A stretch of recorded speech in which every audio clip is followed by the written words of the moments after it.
Baal, the ancient god of storms, rain and fertility. A 30-minute journey into the forgotten world of an ancient god. Long before the great temples of Greece and Rome, before the rise of mighty empires, and before history was written in the form we know today, people looked toward the sky. They watched the dark clouds gather over the mountains. They listened as thunder rolled across the land. They waited for the rain. For the ancient people of the Near East, rain was not simply weather. Rain meant life. Without it, crops died. Rivers grew shallow. Animals disappeared. And hunger slowly entered the villages. So when thunder echoed through the heavens and lightning flashed above the earth, many ancient people believed that a powerful force was moving through the sky. A god of storms. A god of rain. A god who could bring life to the fields, or leave the land dry and silent. His name was Baal. Tonight, we travel back thousands of years to explore the forgotten world of Baal, one of the most important and mysterious divine figures of the ancient Near East. Who was Baal? Was he one god, or was the name used for many different gods? Why did ancient farmers depend so deeply on him? And how did a god once worshipped across great parts of the ancient world become a mysterious figure remembered mainly through ancient texts and archaeological discoveries? This is the story of Baal. The Lord of Storms. The bringer of rain. And a god whose name once echoed across the ancient world. Imagine the ancient Near East thousands of years ago. There are no modern irrigation systems. No weather forecasts. No machines to bring water to dry fields. For many communities, life depended on the changing seasons. Farmers planted seeds and waited. They watched the horizon. They studied the clouds. And when the rains finally arrived, the dry earth slowly began to change. Green plants appeared. Grain grew in the fields. Animals found food. Villages survived. But when the rains did not come, everything changed. A long drought could destroy an entire harvest. Families could lose their food. Animals could die. And communities could be forced to leave their homes in search of water. In such a world, the power of rain was impossible to ignore. And the storm itself seemed alive. Thunder sounded like the voice of something powerful. Lightning appeared suddenly from the sky. The clouds moved across the mountains like an army. For ancient people, nature was filled with meaning. And somewhere beyond the clouds, they imagined divine powers controlling the forces that shaped human life. Among those powers was Baal. The word Baal originally carried a meaning similar to Lord or Master. This is important because Baal was not always simply the personal name of one single god. In different ancient cultures and regions, the title could be connected to different local deities. But over time, one particular storm god became especially famous. This figure is often known as Baal Hadad. Hadad was associated with storms, thunder, lightning, and rain. He was a powerful god in the religious traditions of the ancient Near East. To the people who depended on agriculture, this made him enormously important. A storm could be terrifying. But rain was also necessary. Baal represented both sides of nature. He could arrive with thunder and lightning. He could shake the mountains. But he could also bring the rain that allowed crops to grow. In this way, Baal was not merely a god of destruction. He was also connected to renewal. To fertility. To the return of life after the dry season. Much of what historians know about Baal comes from an ancient city called Ugarit. Ugarit stood on the Mediterranean coast in what is now Syria. For centuries, the city was forgotten. Its temples collapsed. Its palaces disappeared beneath the earth. And the people who once lived there slowly vanished from memory. Then, in the modern era, archaeologists made an extraordinary discovery. Ancient tablets were found. These tablets contained writings in an alphabetic cuneiform script. They preserved stories about gods, kings, heroes, and the ancient religious world of Ugarit. Among these stories was a powerful collection of myths involving Baal. Suddenly, a world that had been silent for thousands of years began to speak again. And Baal returned from the dust of history. In the ancient stories, Baal is a figure of tremendous energy. He is associated with storms, thunder, lightning, clouds, and the life-giving rain. Imagine a dark sky above the ancient landscape. The clouds begin to gather. The wind grows stronger. Then thunder shakes the air. To ancient people, this could be the arrival of Baal. His power was not hidden inside a distant temple alone. It was visible in the world around them. Every storm could remind people of his presence. Every rainfall could be seen as a gift. And every successful harvest could become a reason for celebration. The god of the storm was connected directly to the survival of ordinary people. This made Baal one of the central divine figures of his world. Ancient myths often described the universe as a place of struggle.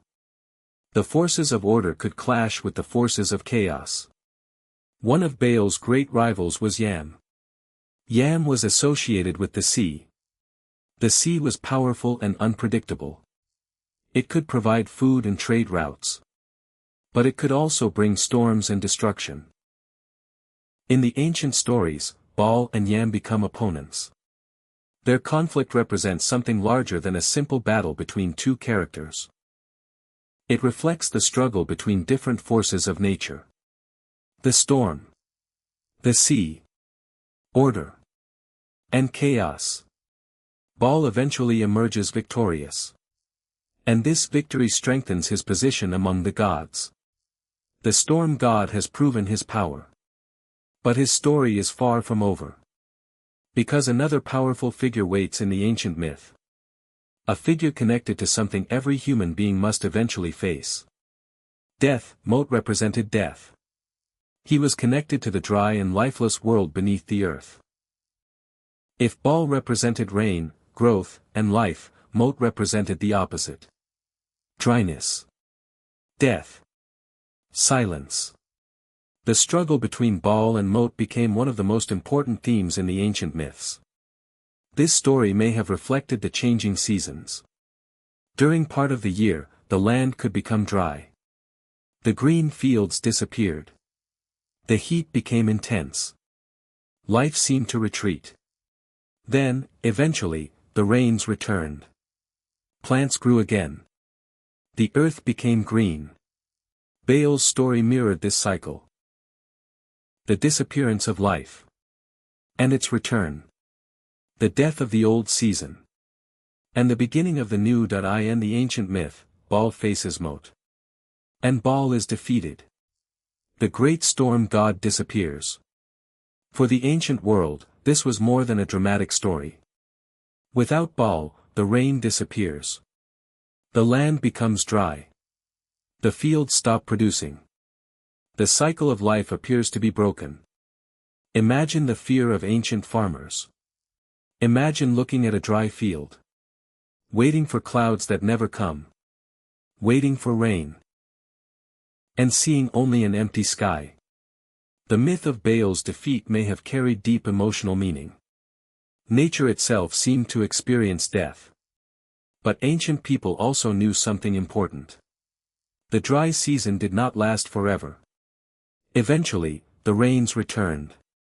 And so did life. Baal does not remain gone forever. The story continues. His absence comes to an end. And the power of life returns. The storm god rises again. Rain comes back. The land becomes fertile. Seeds grow. Animals find food. And the cycle begins once more. This idea of disappearance and return is one of the most powerful themes in ancient mythology. Baal's story reflected the natural world that surrounded the people of the ancient Near East. They did not see the seasons as simple scientific processes. They saw them as part of a greater cosmic drama. The world was alive. The sky was alive. The earth was alive. And the gods were part of everything. After his victories, Baal receives something important. A palace. In the ancient world, a palace was more than a building. It represented authority. A king ruled from a palace. So when Baal received his palace, it symbolized his power among the gods. The palace was associated with Mount Zaphon, a sacred mountain in the northern region of the ancient Near East. From this mountain, Baal could be imagined as ruling the storms. Clouds gathered around the heights. Thunder echoed across the land. Rain descended from the sky. The mountain became a place connected with divine power. For the people below, mountains often appeared close to heaven. Clouds touched their peaks. Storms formed around them. And lightning flashed above them. It was easy to imagine that the gods lived there. It is easy to think of ancient gods as distant characters from old stories. But for the people who worshipped them, these gods were connected to daily life. A farmer might look at the sky and pray for rain. A village might celebrate the beginning of the agricultural season. A successful harvest could be connected with divine favor. Religion was not separated from ordinary life. It was woven into the rhythm of the year. Planting. Waiting. Harvesting. Surviving the dry months. And hoping for the return of rain. Baal was part of this world. His power was connected to something that every farmer understood. Water. Without water, even the richest soil could become useless. And so the storm god remained important. Ancient cities built temples for their gods. These were places where religious rituals could take place. Offerings were made. Ceremonies were performed. Priests and religious officials served the divine world. Baal was worshipped in different forms across various regions. His name and title became known throughout the ancient Near East. However, ancient religion was not identical everywhere. Different cities had different traditions. Different gods were important to different communities. And over centuries, religious beliefs changed. Baal himself could be connected with different local traditions. This makes the history of Baal complex. He was not simply one unchanging figure. His identity developed across cultures and centuries. The name Baal also appears in the Hebrew Bible. There, Baal worship becomes connected with religious conflict. The biblical writers describe disputes between the worship of the God of Israel and the worship of Baal. One of the most famous stories involves the prophet Elijah. According to the biblical narrative, Elijah challenges the prophets associated with Baal. The contest centers on divine power. Which God can answer? Which God truly controls the forces of nature? This story reflects a period of intense religious and political conflict. But it is important to remember that the biblical portrayal represents one particular religious perspective. Archaeological discoveries and texts from Ugarit provide another window into the ancient world. Together, these sources help historians understand how complex the religious landscape of the ancient Near East truly was. The ancient Near East was a world of movement. Merchants traveled. Ships crossed the Mediterranean. Armies marched between kingdoms. Cities traded ideas as well as goods. And religious beliefs also traveled. The name Baal appeared in different places and in different forms. Over time, local traditions mixed. Gods were identified with one another. Titles were adopted. New stories developed. This was normal in the ancient world. Religion was not frozen in one form. It moved. It changed. It adapted. And Baal became part of a much larger network of ancient belief centuries past. Ancient cities were destroyed. Empires rose and disappeared. New religions spread. Old temples fell silent. The people who once prayed for Baal's reign were gone. Their fields changed. Their cities became ruins. And eventually, Baal survived mainly in stories, texts, and fragments. For a long time, much of his ancient world remained hidden. Then archaeology began to uncover it. Broken tablets. Ancient inscriptions. temple ruins, statues, palaces, and forgotten cities. Each discovery added another small piece to the puzzle. The god of storms slowly returned, not as a living object of worship for historians, but as a figure from humanity's forgotten past. So why should we care about Baal today? Because his story tells us something important about ancient humanity. People have always tried to understand the world around them. Before modern meteorology, people still watched the sky. Before scientific explanations, they still asked why rain came and why drought destroyed the land. Myths were one way of understanding nature. They gave storms a story. They gave the seasons meaning. They transformed the mysterious forces of the world into characters, conflicts, and powerful ideas. Baal represented the unpredictable relationship between humanity and nature. The storm could destroy. But it could also bring life. Rain could arrive. Or it could fail to come. And ancient people understood this uncertainty deeply. Imagine once more the ancient landscape. The sun has disappeared behind dark clouds. A distant rumble crosses the sky. Farmers look upward. The wind moves through the dry grass. Lightning flashes over the mountains. Then, finally, rain begins to fall. For us today, it may simply be a storm. But thousands of years ago, the same moment could have carried a very different meaning. Somewhere beyond the clouds, people imagined Baal. The ancient lord of storms. The bringer of rain. The power that could awaken the sleeping earth. His temples may now be ruins. His priests may be forgotten. His ancient cities may lie silent beneath the soil. But the stories remain. Written on clay. Buried for thousands of years. Waiting to be discovered. And when archaeologists uncovered those ancient tablets, they opened a door into a world that had almost disappeared forever.